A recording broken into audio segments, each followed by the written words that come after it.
What's up guys, I am Miles, and today I'm here with the full video review of the ThinkPad Tablet 2, complete with its keyboard dock. So let's jump right into the overview. The Lenovo ThinkPad Tablet 2 is of course the successor to the original that came out back in late 2011. Right off the bat though, it's much more of an evolutionary jump than you generally see in one product line from generation to generation. The original was released with Android Honeycomb, and the second of course runs Windows 8.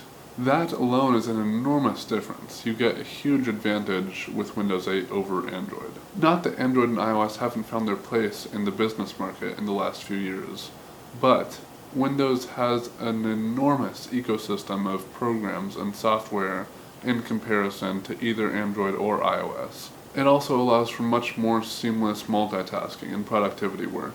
So what with the ecosystem and Windows 8's touch-friendly user interface, it's starting from a much stronger place than many other tablets in terms of business productivity.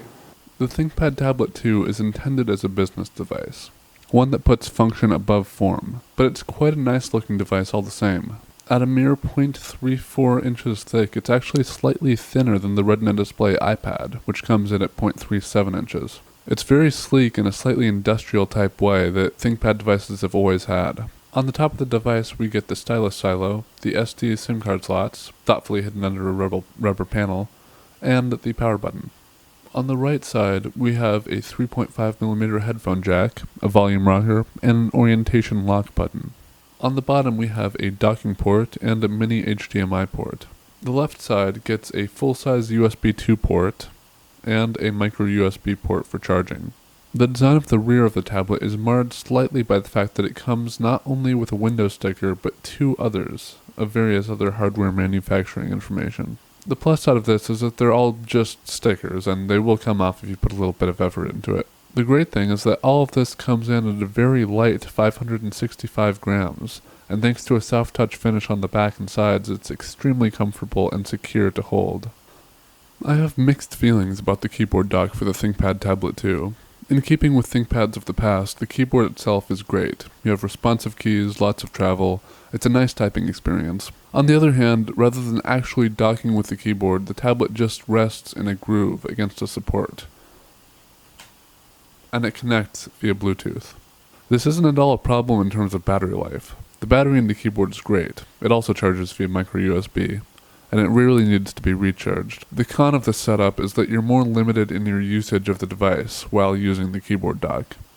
It can only rest at one angle, and while I didn't experience the device actually falling over, it does feel a bit precarious when you're using it on your lap. However, if you're almost always going to be using it on a table or any other flat, stable surface, you should be fine. The speakers on tablets are notoriously tinny and not particularly loud. While the one on the ThinkPad Tablet 2 are plenty loud to hear in most situations, it doesn't really deliver particularly high quality audio.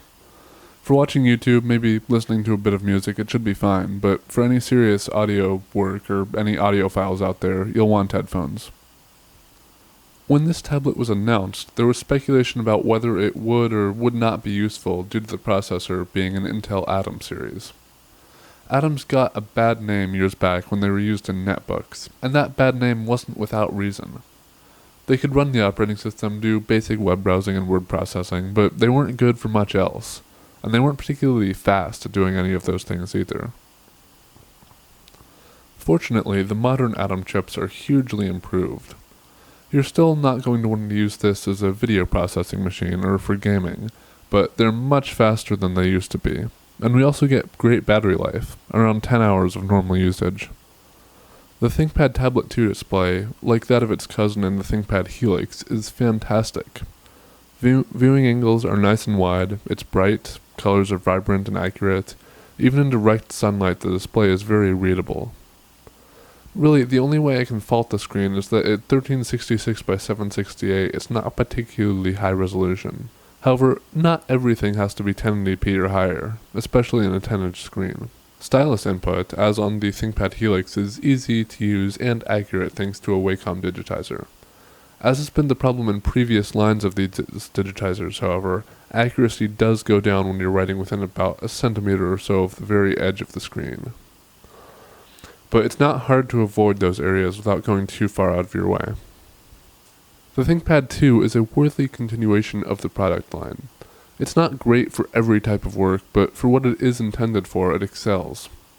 The asking price seems a bit high at first, but when compared in functionality and price to the iPad or various Android tablets, it's certainly easily justifiable. Hey guys, I just wanted to make a quick shout out to Lenovo. Thank you for giving me the opportunity to review both the ThinkPad Tablet 2 and the IdeaPad Yoga 11S. Also, thank you to all of you who are watching right now. Feel free to leave a question, comment, anything you want. If you have any questions, I'll do my best to answer them. See you next time.